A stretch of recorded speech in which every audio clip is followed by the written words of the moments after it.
Hey guys, it's Mitch. How's it going? We're getting back to Valiant today. We've taken a quick look at some of the beginning of the Valiant universe with Solar #1. We took a look at the Magnus series. Now we're going to take a quick peek ahead to the post-Jim Shooter Valiant when the company got stupid. This is going to be Exo Manowar #0. So just before we get into it, if you enjoy the channel, if you feel like you might want to help out a little bit, what you can do is in the description, there's a link to my Patreon. And if you subscribe there, that'll give you access to everything I do, from the Blood Force stuff to the YouTube videos before they get uploaded to YouTube, as well as some Patreon exclusive content. So I've talked a little bit before about the history of Valiant and about what their plan was and their kind of values, really, under the Jim Shooter reign. The plan was to start out slowly and to grow with some previously established properties and slowly grow the entire Valiant universe. Keep the print runs low so you're not depending on over-bloated returns, and stay away from things like flashy art and gimmick covers, because Jim Shooter was convinced that those kind of tricks were going nowhere in terms of engendering the good health of the comic book industry. And I think he was right about that. And Valiant slowly grew. The universe grew as well. Titles started getting added on here and there. And it got to the point where Valiant was basically the #3 company for superhero comics. You start with Magnus and Solar, you expand to Rye and Exo Manowar and Eternal Warrior, Archer and Armstrong, Shadow Man, Harbinger. And by mid-1992, Valiant is a very healthy comic book company. And the problem was Jim Shooter wasn't the only one calling the shots at Valiant. He had investors he had to respond to, he had co-owners, and everybody except for Jim was wondering why they weren't exploiting the current market trends of overbloated print runs and gimmick covers and #1s to cash in, because that was the point of having a comic company in 1992. They got in arguments, Jim Shooter got ousted, and then the investors and the other co-owners could do whatever they wanted with the company, which meant all of a sudden you got million print run comics and chromium up the wazoo, such as Exo Manowar #0, the shiniest cover anyone has ever seen. And if anybody's seen my top 5 image covers of 1993, you know I like me a good shiny cover, so I always actually liked the way this looked. And it was good for sales, but it wasn't exactly good for the long-term health of the industry, or for Valiant itself, and Valiant would only stick around a few more years after 1993. I think it went to like 96, 97, around there, because of the short-sightedness of its owners. But we're not talking about that today. We're talking about Exo Manowar #0. And this is going to be written by Bob Layton, because Bob Layton took over after Jim Shooter got kicked out. And it's going to be drawn by Joe Quesada, which is a name we haven't really touched on yet on this channel. Surprisingly, I've always liked Joe Quesada's stuff quite a bit. It's got that Art Adams attention to line detail. Valiant is actually the company that Joe Quesada broke into comics with originally, back before they had purchased any pre-existing superhero properties. Joe Quesada was part of Knob Row, which was basically young volunteers that Jim Shooter recruited to help fill in whatever, inking, layouts, penciling, coloring, whatever needed to be done.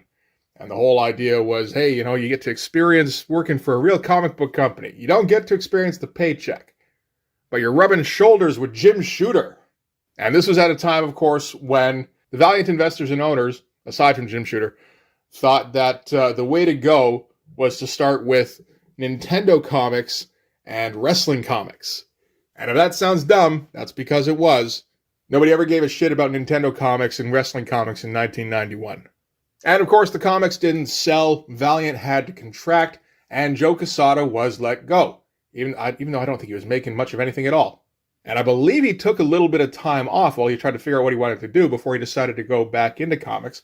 And this time it would be at DC. And he'd get a crack at a couple of titles, Spelljammer and The Question Quarterly, and eventually The Ray. And The Ray was the one that he would really start to pull it together on. By the end of that, he pretty much had his style down. And from there, the next thing he does is Exo Manowar #0. I'm not sure exactly why, although, at that point, Jim Shooter is gone, so possibly the Valiant owners are poaching artists in the hopes of, selling more books. So they're offering decent money. I can't imagine they offered enough, but then again, Joe Quesada wasn't unknown at the time. But if this is the first thing you get from your new hire who it's like, oh, he's got some promise. Yeah, we should get that guy with us. I don't know how you don't offer him absolutely everything to stay with you as long as possible. They probably couldn't afford him eventually, because from here he would do a few issues of Ninjak, and then he'd kind of jump ship over to Marvel. So what is this comic that he's drawing? X-O Manowar. It's one of those early Valiant titles that has a pretty cool concept. Fairly basic. It's high concept elevator pitch stuff.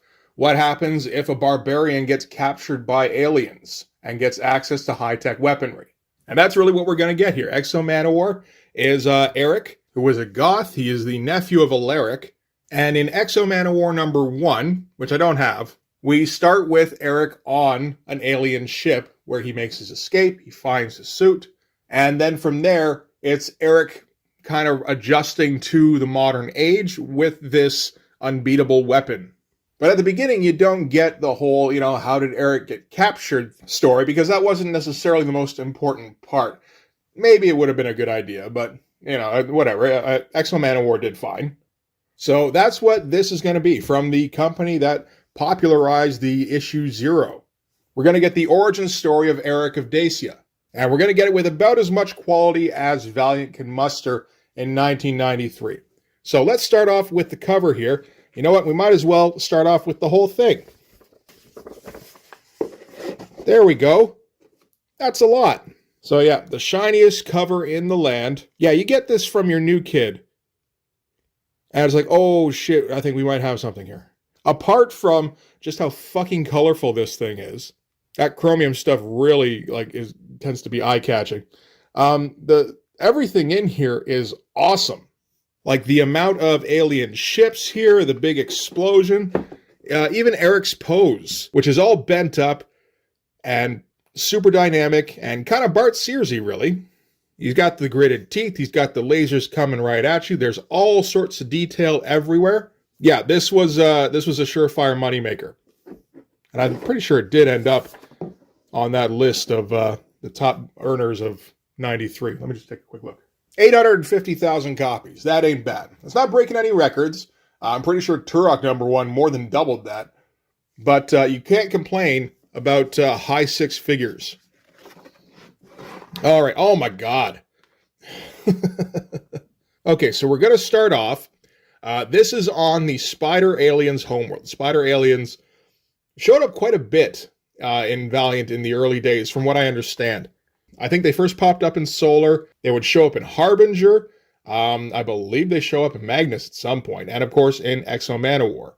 So we're going to start things off here on the Spider Alien homeworld. And we're going to get absolutely zero dialogue, which is not great because I don't know what the fuck is going on.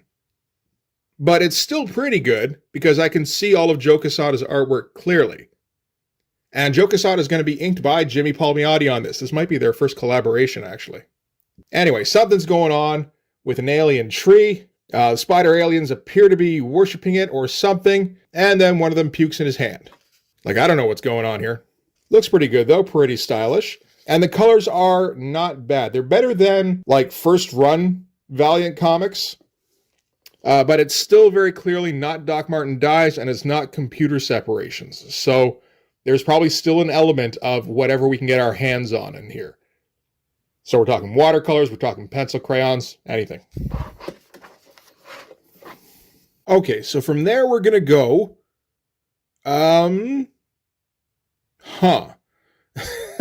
somewhere else, anyway. These are more of these figures here, and these seem to be slaves, or maybe just more of the guys, because they were hauling some of this goop. This is like a receptacle of some kind. This seems to be goop they're harvesting from the tree, I think. I don't know what the puke was for then. Maybe I should know more about spider aliens before I can comment. And this appears to be one of these spider alien ships, which is landing in front of this building. More spider aliens get out, and they walk in, and I don't know, more goop. I don't know what the fuck is going on. It'd be nice to have some kind of narration to at least indicate something. I mean, part of the whole deal with the issue 0 is it's a quick introduction for people who aren't familiar with your comic. And I mean, that's me. I think that's a lot of people. You know, they might have printed 850,000 copies of this, but they were just getting into the huge print runs at this time. Everything looks pretty cool. You know, there's some great visual stuff going on. All this stuff here. The designy stuff is something that Joe Quesada just really has a knack for. Again, I just kind of wish I knew what he was drawing. And again, the colors look good here. They're nice and bright. That was one of the problems with Valiant's earlier stuff, where, you know, it didn't look professional and it also looked drab. At least here they're a bit more intense. And, like, I don't even know what the fuck is going on. They go inside that building. Maybe this is them. Maybe it's not. There's a bigger spider alien in a bathtub. And maybe he teleports away, or maybe he explodes. I don't know. Great visual stuff, particularly up in here. All sorts of detail. I just have no idea. And then the bathtub alien gets consumed by goop, and then the goop tears him apart by the looks of it, and we maybe pan out and just keep panning out. I don't know. Yeah, I don't know anything that happened there. That doesn't make any sense to me. Again, I feel like this would be something I would recognize if I had read more Valiant comics. Probably particularly Exo. I think he dealt with them fairly often. Or Solar, for that matter. But, you know, I mean, part of the deal with this whole series, I guess that's what it is a series of videos, is, you know, picking up comics just for the first time and going in. And, yeah, I gotta say, like, 8 pages in or whatever we are, I'm just kind of lost. So, thankfully from there, we're gonna cut to Earth, 399 AD. Which is not nearly as visually interesting, but people are saying things, so that feels like a fair trade-off. And a very young Eric of Dacia is hanging out with his dad. His dad is making swords for the army. Most of the army prefers to pick up swords from fallen Romans, because of course they're at war with them. But this particular sword, Eric's father is making for Eric's uncle, Alaric, who is the leader of the Goths. And in the middle of their little father-son moment, there's a cry for help. And Eric says, "Mother?" So, okay, that's where we're going next. And when you think about, like, drooling comic characters, you know, the connecting drool, you usually think Dale Keown. But, like, Joe Quesada, he can hold his own. He's maybe, like, number 2 guy for that. Next time you see Joe Quesada at a convention, just walk up to him and go, "Hey, number 2 drool!" All right, so the Dacian camp is being overrun by Romans. At least 3 of them. Eric and his father run into their house. It feels like we're not trying too hard for, like, era-correct, you know, buildings and tents and everything. But, you know, who cares? This isn't the Jim Shooter era anymore. This is, you know, make it flashy and just get those sales. So they bust in. And a couple of Romans are assaulting Eric's mother. Eric's father approaches and, you know, says, "Get your hands off my wife." And then doesn't swing, so they kill the wife. That's why you swing, man. And that's when he swings. It's a little late, you know? You were getting there anyway. And so now it's a one-on-one with Eric's father versus this Roman guy. And he tells Eric to leave. Eric says, "I won't leave." And they have a fight, which is quickly ended because the Roman kills the father, which melts Eric's face. Unfortunate. That is a common side effect. And then he stands there, photocopied, while his father's head flies past him. And then he just kind of looks over like, "Oh!" And then that awakens something in Eric, I suppose. And he picks up the sword and stabs the Roman. Because obviously the dad wore the Roman down with that big swing. He put everything he had into that swing. So, yeah, the kid was able to finish him off. And from that, Eric swears vengeance against Romans for, like, the rest of his life. So far what we know about the origin of Eric is that it's dumb. And I don't mean, like, you know, Oh man, that's an unrealistic turn of events. I mean, it's completely uncreative. There hasn't been anything in here that we haven't seen 1,000 times before so far. So hopefully going forward, right? Yeah. So from there we cut to 408 AD. So this is 9 years later, and Eric is a full-on Bart Sears character, and just intent on revenge whenever he can find it. And his uncle Alaric tells him to quit screwing around with those Romans. This is a supply raid, not another opportunity for you to exact your vengeance. So they're going to go off to wherever they're going to raid supplies from, but, I mean, they're not going to waste opportunities to knock the heads off of Romans. We're getting a few silhouetted. It looks like all of the really violent stuff gets silhouetted. I suppose that's fine. Valiant didn't exactly go nuts on the violence, particularly early on. Of course, we're not too far from Deathmate at this point, so it is going to get ratcheted up. So they come across a Roman temple, which they're going to plunder. And inside the Roman temple is a Roman captain, and he's got a pagan slave girl. And the priest suggests that having this pagan girl around is what's calling the Goths down on them. So, you invited this shit, so you're going to have to get rid of it. Get rid of that slave girl. And the captain goes, if that's how it's got to be, that's how it's got to be. Nice enough shots, nothing too spectacular. I like this here with the silhouette next to the tree and everything. That's a classic kind of shot. And the sunrise here actually looks pretty good, or sunset potentially. One of those instances where the colors don't look too bad. There aren't a lot, but most of the time it's just kind of like, yeah, that's okay.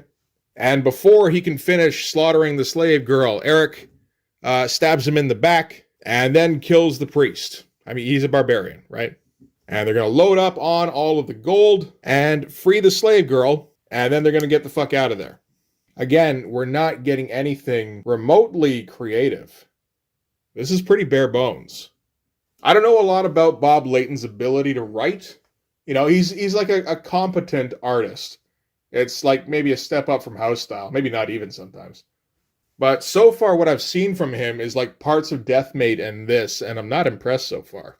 And later on, they make camp for the night, and Eric and the slave girl are going to have a chat. And Eric says, don't even think about running, you belong to me now. And she's like, damn right I do.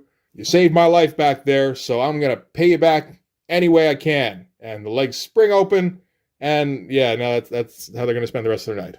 And some weeks later, they're talking about getting married, which Eric is down with. He even gives up his old Goth gods because he figures they've been co-opted by the Romans. So your Britannic gods, those sound okay. The Lou guy, I'm down with Lou. And it's interesting considering like Joe Quesada does not have a ton of comics under his belt at this time, like less than a dozen, I would say. But at this point, his style is like just about completely formed.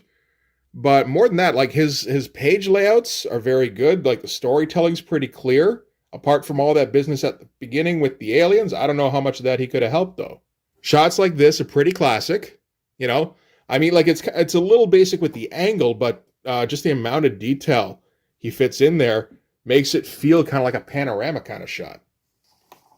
Oh, it's time. This comes out in August. XO number 0.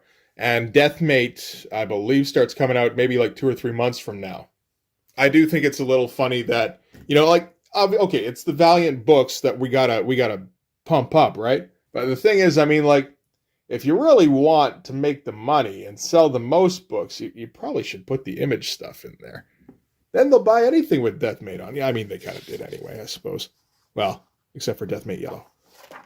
Okay, so from there, we're going to move to several months later, where Eric and a couple of his buddies are posted on watch duty, keeping an eye out for any stray Romans that might wander into their territory. Are they on a particular campaign that would put this in an interesting context? Maybe, but we're not going to hear about it anyway. When all of a sudden they see lights off in the trees, and they go to investigate, and they see demons. And of course, demons are the spider aliens.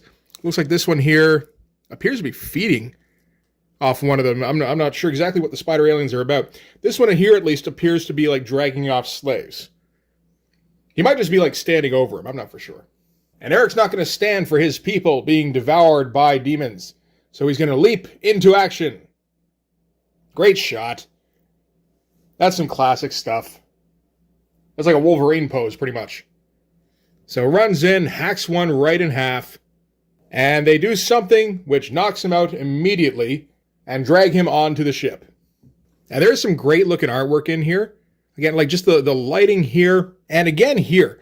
Like you got all this foliage in the foreground here, but he makes sure to underlight it a little bit so that the shadow from the foliage goes on his face a bit. That looks great. And of course, this stuff here, I do love this pose. Like, this doesn't seem to be a fresh-faced kid who doesn't know what he's doing. So yeah, they take him aboard the ship, and they go away, and somebody yells, Eric. So that's it for Dacia. And then on board the ship 7 years later, time dilation equivalent. I'm not sure exactly what that means, but I kind of get the idea. So Eric is still strung up. He's looking kind of emaciated, and they're going to take him off to a labor camp, but he's still rebellious. He's not buckling under to slavery. So they're going to tranquilize him. Apparently their method of doing that is to puke into his mouth. And it does work. It knocks him out pretty much immediately. It's also gross as fuck, but that's fine. You can put gross shit in here. That kind of livens it up a little bit. This is like a typical Joe Quesada face with the gigantic eyes and teeth. No drool. A lot of shadow. It's good stuff. And, you know, again, visualizing the interior of the alien ship.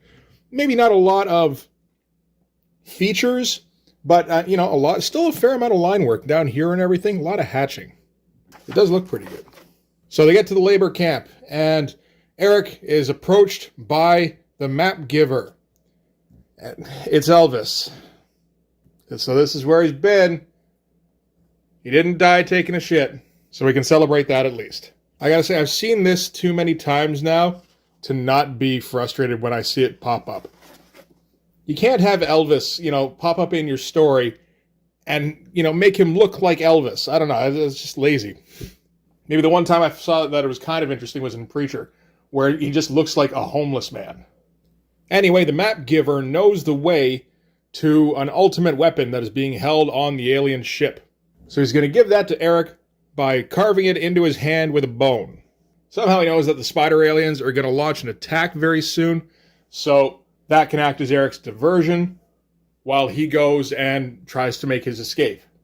And he says, just make sure you find the weapon and pull the ring. And not too long after that, Eric is picked out by another spider alien, and that's exactly when the aliens get into their space battle, I suppose. I like these shots, the big cartoony eyes. Again, that's Joe Quesada's thing. And the battle fleet is under attack from Solar, Man of the Atom. I guess that was where Joe got his start, actually, was on the Solar covers. But yeah, cool shot. Maybe as cool a Solar as we've seen, really, other than those covers. Again, he just knows at this point the angles he needs to pick. He knows the lighting he wants to get in there. It's great looking shit. And Solar's cutting through the fleet. And while he does that, Eric takes his opportunity to blindside his captor, and he's able to go running off through the ship here. And he can, we got the shot of the map on his palm. Nice and chaotic with, the smaller panels inset in the big explosion panel. That's a good idea. Just kind of keep it present in mind. So yeah, he runs into the chamber, finds the weapon, spots the ring. We get the nice shine to help us find it ourselves. And then pulls it away from the weapon, and that's the exo ring, which initiates the exo suit. And big, like, powering up kind of panel. It'd be a little nice if maybe they eased up a little bit on the color on this one, because it does kind of obscure things a little bit. But overall, this is pretty great, and it's a very nice spread. And then we're basically in Exo number 1 territory now, where Eric busts his way out of the ship, and then he's in space. The ship blows up behind him, and he just kind of falls to Earth in his invincible suit. And that's it for the issue. We do finally get a couple of hero shots of Exo Manowar. You know, since they did a straight origin, we weren't going to see very much of it. I suppose we should be happy we got to see it at all. But yeah, there we go. Blinded once again. Alright, so that's it for Exo Manowar number 0. It's interesting. This is kind of Valiant's version of an Image comic, really. in that it's got great art and kind of unimaginative writing. There isn't really much in here that isn't a trope of some kind. It's kind of on a par with something like Wildcats for the writing. The difference, though, is the art, because that's kind of on the same level as the best Image offered in its early days, I would say. Like, there's a few things that you could argue might top it, like, maybe a couple of early Cyberforce issues, or like some of Spawn #1. Not all of it.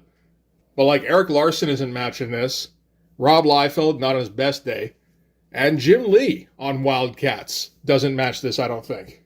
Maybe in terms of solidity and a bit of a coolness factor, but like this just has an energy that Wildcats can't even aspire to. And then at the end of the day, I mean, the story's so kind of lackluster and just exactly what you would expect from an Eric origin story that it's still not a particularly interesting comic. It does look great, and I can see going back to this just to pick up a couple of tricks here and there. So I don't exactly regret having got it. But yeah, it does very much have like a cash-in kind of feel. Anyway, that'll wrap it up for this issue. Thanks very much for watching. If you like this video, please hit like, hit subscribe, hit the notification so you know when the next one's coming out. Go over and subscribe on my Patreon. That'll give you access to everything I do, from the Blood Force stuff to the YouTube videos before they get uploaded to YouTube, as well as some Patreon exclusive content. You can also follow me on Instagram and DM me there for commissions, and you can join the Blood Force Discord server. I'll keep an eye out for more Joe Quesada books in the future. I guess that mostly means Marvel, though, doesn't it? Ooh, maybe like Azrael or something. That might be an idea. Anyway, like I said, that'll do it. Thanks again for watching. I'll see you guys in the next one. Bye-bye.